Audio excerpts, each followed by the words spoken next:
એશિયાઈ સિંહોનું ઘર એટલે ગુજરાતનું ગીર, જે ડાલા મથ્થાની ડણકથી સદાય ગૂંજતું રહે છે. ગુજરાતના રાજકીય મુગટની યશકલગી સમાન શોભતા એશિયાઈ સિંહોના સંરક્ષણ અને સંવર્ધન માટે ગુજરાતના તત્કાલીન મુખ્યમંત્રી અને વર્તમાન વડાપ્રધાન માનનીય શ્રી નરેન્દ્રભાઈ મોદીએ ઝુંબેશ આદરી અને આજે ગુજરાતના મુખ્યમંત્રી શ્રી ભૂપેન્દ્રભાઈ પટેલના માર્ગદર્શન હેઠળ ગુજરાતનો વન વિભાગ સિંહોને અનુકૂળ વસવાટ પૂરો પાડવા માટે અથાગ પ્રયત્નો કરી રહ્યો છે. આવો જ એક પ્રયાસ એટલે રાજ્યમાં તાજેતરમાં જ યોજાયેલ 16મો સિંહ વસ્તી અંદાજ.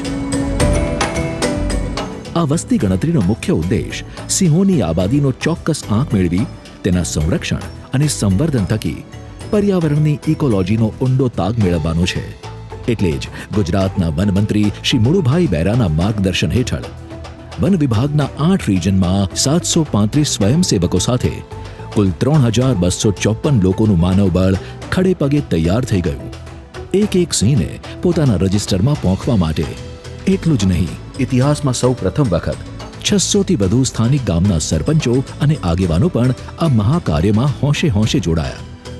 વળી વિવિધ ક્ષેત્રોના નિષ્ણાતો અને સિંહ વ્યવસ્થાપન અને તેના વર્તનના અનુભવી વ્યક્તિઓ, નિરીક્ષકો, ઓબ્ઝર્વર તરીકે માનનીય સંસદ સભ્યશ્રીઓ, વાઇલ્ડ લાઇફ એક્સપર્ટ, નિવૃત્ત અધિકારીશ્રીઓ, નેશનલ અને સ્ટેટ વાઇલ્ડ લાઇફ બોર્ડના સભ્યો પણ આ ભગીરથ કાર્ય માટે પોતાની માનદ સેવાઓ આપવા ઉત્સાહભેર જોડાયા. અને કેમ ન જોડાય, કારણ કે આ તમામ લોકો માટે તો સિંહો જાણે એમના પરિવારના જ સભ્યો છે.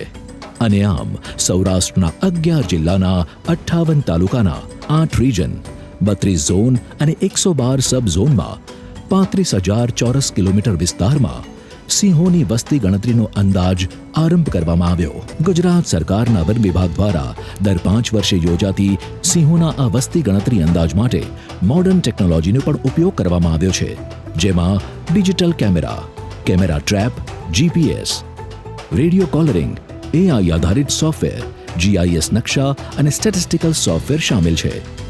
ડાયરેક્ટ બીટ વેરિફિકેશન પદ્ધતિનો ઉપયોગ કરીને અસરકારક અને અનુકૂળ રીતે સિંહ ગણતરી કરવામાં આવી.